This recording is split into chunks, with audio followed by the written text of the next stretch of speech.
আসসালামু আলাইকুম, স্বাগত জানাচ্ছি আরটিভির মধ্যাহ্নের সংবাদে। আপনাদের সঙ্গে আছি আমি ফারজানা তানি। পরকীয়া প্রেমের জেরে রংপুরে কাঁচামাল ব্যবসায়ী আশরাফুল হককে হত্যার পর লাশ কেটে ২৬ খণ্ড করা হয়।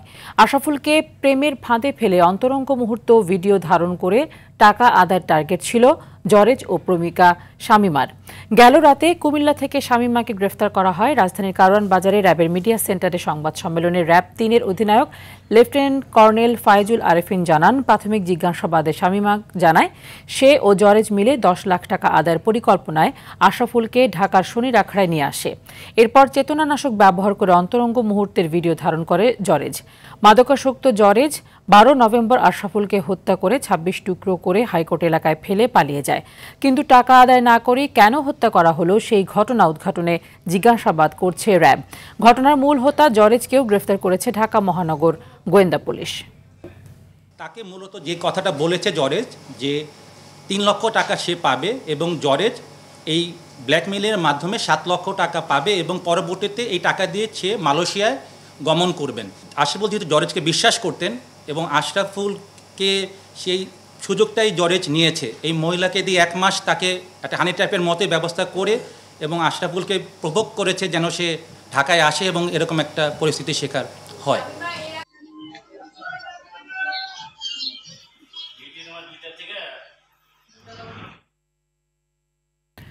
পর্যটক সার্ভিস হিসেবে উদ্বোধন করা হয়েছে ঐতিহ্যের ধারক শতবর্ষী প্যাডেল স্টিমার PS মাহসুদ। সকালে রাজধানীর সদরঘাট ভিআইপি টার্মিনালে নৌ পরিবহন উপদেষ্টা অবসরপ্রাপ্ত ব্রিগেডিয়ার জেনারেল সাখাওয়াত হোসেন এটির উদ্বোধন করেন। তবে নৌযানটি বাণিজ্যিক পরিচালনায় ২১ নভেম্বর যুক্ত হবে। সেই দিন থেকে এটি ঢাকা, চাঁদপুর, বরিশাল নৌপথে চলাচল করবে। প্রাথমিকভাবে প্যাডেল স্টিমার PS মাহসুদ প্রতি শুক্রবার সকাল ৮:৩০টায় ঢাকা থেকে ছেড়ে সন্ধ্যায় বরিশালে পৌঁছবে এবং প্রতি শনিবার সকাল ৮:৩০টায় বরিশাল থেকে ছেড়ে ওই দিন সন্ধ্যায় ঢাকায় পৌঁছবে বলে জানায় BIWTC।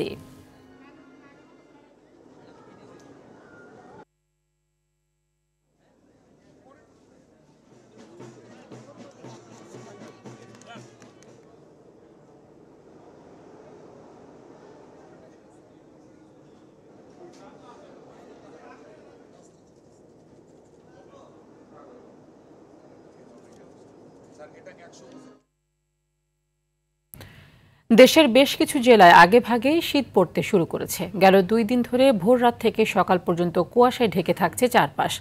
আগের শীত নামায় কাজকর্মে পোহাতে হচ্ছে কিছুটা ভোগান্তি। দেশের সবচেয়ে উত্তরের জেলা দিনাজপুরের হিলিতে তাপমাত্রা রেকর্ড করা হয়েছে ১৬.২ ডিগ্রি সেলসিয়াস, কুড়িগ্রামে ১৫.৭ ডিগ্রি সেলসিয়াস, নওগাঁতে ১৬ ডিগ্রি এবং তেঁতুলিয়াতে সর্বনিম্ন ১৪.২ ডিগ্রি সেলসিয়াস রেকর্ড করা হয়েছে।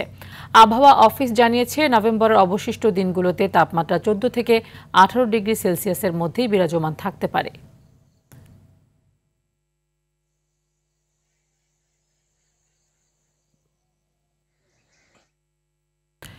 আজ ১৫ নভেম্বর ২০০৭ সালের এই দিনে প্রলয়ঙ্করী ঘূর্ণিঝড় সিডরের আঘাতে লণ্ডভণ্ড হয়ে যায় উপকূলীয় জেলা ঝালকাঠি।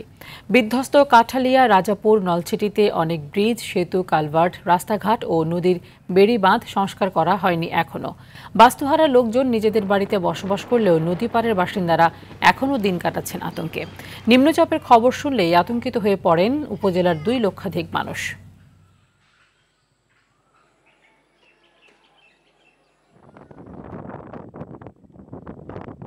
এই বেরিবেরটা এই সিজারে ভাঙ্গিয়ে গেছে, আমাদের ঘর দুয়ার তলাই যায়, ঘর বাড়ি নষ্ট হয়ে গেছে, যেমন পানিতে মানে ঘর ভেঙে ভেঙে গেছে।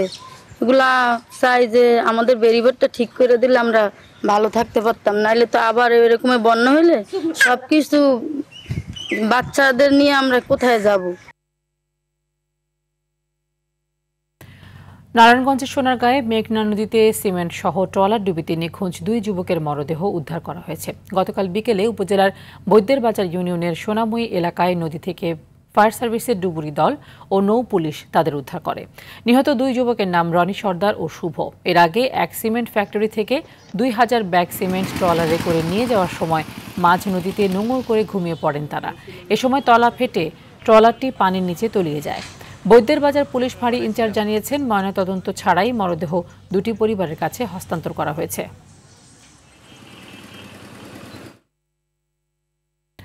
জাতীয় সংসদ নির্বাচনকে ঘিরে রাজনীতির মাঠে যেমন বাড়ছে উত্তাপ, তেমনই বাড়ছে সহিংসতা।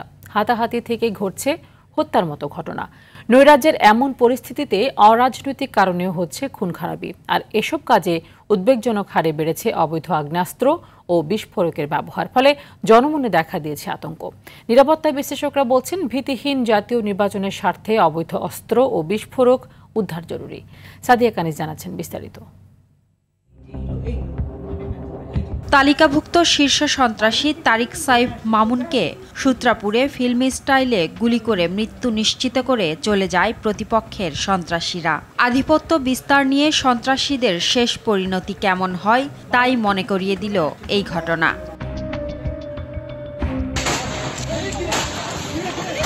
তার 5 দিন আগে চট্টগ্রামে বিএনপি প্রার্থীর জনসংযোগে গুলিতে প্রাণ হারান বাবলা নামের আর এক তালিকাভুক্ত সন্ত্রাসী। দুটি ঘটনায় গ্রেপ্তারকৃতদের তথ্যের ভিত্তিতে ঢাকায় এবং রাউজানে বাড়ি ও পুকুর থেকে উদ্ধার হয় অবৈধ অস্ত্র আর গোলাবারুদ। 5 আগস্টের পর থেকে চট্টগ্রামে 35টি হত্যাকাণ্ডের 22টিতে এবং খুলনায় 41টি ঘটনার 15টিতেই ব্যবহৃত হয় আগ্নেয়াস্ত্র। এ অবস্থায় গেল সোমবার মুন্সিগঞ্জে মেলে অবৈধ আগ্নেয়াস্ত্র কারখানার সন্ধান। 26 অক্টোবর রাজশাহীর বনলতা এক্সপ্রেস ট্রেন থেকে উদ্ধার হয় 8টি বিদেশি পিস্তল, 2 কেজি গান পাউডার ও 2 কেজি প্লাস্টিক বিস্ফোরক। এত সব অভিযানের পরও মেলেনি আরও প্রায় 1300 সরকারি অস্ত্র ও 2.5 লাখেরও বেশি গোলাবারুদের। অবৈধ অস্ত্র উদ্ধারে আমাদের নিয়মিত অভিযান চলছে।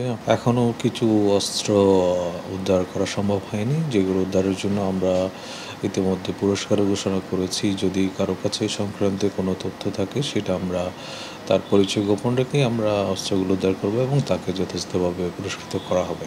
নিরাপত্তা বিশ্লেষকরা বলছেন, অবাধ ও সুষ্ঠু নির্বাচনের জন্য অবৈধ অস্ত্র ও বিস্ফোরক উদ্ধারের বিকল্প নেই। সীমান্তে নজরদারি বাড়ানোর পরামর্শও দিচ্ছেন তারা।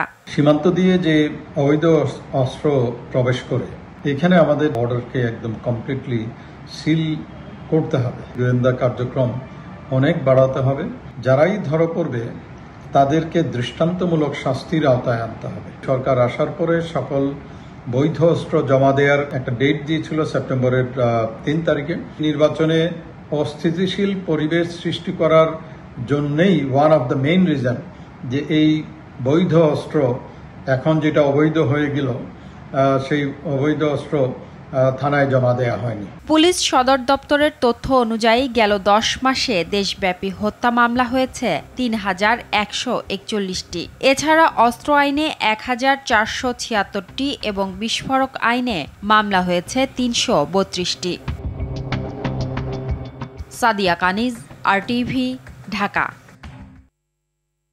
চলতি মৌসুমে সুনামগঞ্জের হাওরে দেখা নেই মাছের। হাটবাজারে বিক্রি হচ্ছে চাষের পাঙাশ, তেলাপিয়া ও কই। জেলে ও স্থানীয়দের দাবি, বর্ষায় বৃষ্টিপাত কম হওয়া, চায়না দুয়ারি জাল দিয়ে মাছ ধরার কারণে এই পরিস্থিতির সৃষ্টি হয়েছে। তবে মাছের উৎপাদন বৃদ্ধিতে দীর্ঘমেয়াদী পরিকল্পনা গ্রহণের আশ্বাস জেলা মৎস্য কর্মকর্তার। সুনামগঞ্জ থেকে বিন্দু তালুকদারের পাঠানো তথ্য ও চিঠি আরও জানাচ্ছেন আবরার মাহি। সুনামগঞ্জের ছোট বড় 137টি হাওরে এ সময় রুই, কাতলা, বোয়াল, শিং, কই, মাগুর সহ নানা প্রজাতির মাছের উৎপাদন হয়। তবে চলতি বছর মাছগুলোর জায়গা দখল করেছে হাইব্রিড পাঙ্গাস, তেলাপিয়া, সিলভার কার্প ও চাষের সরপুঁটি।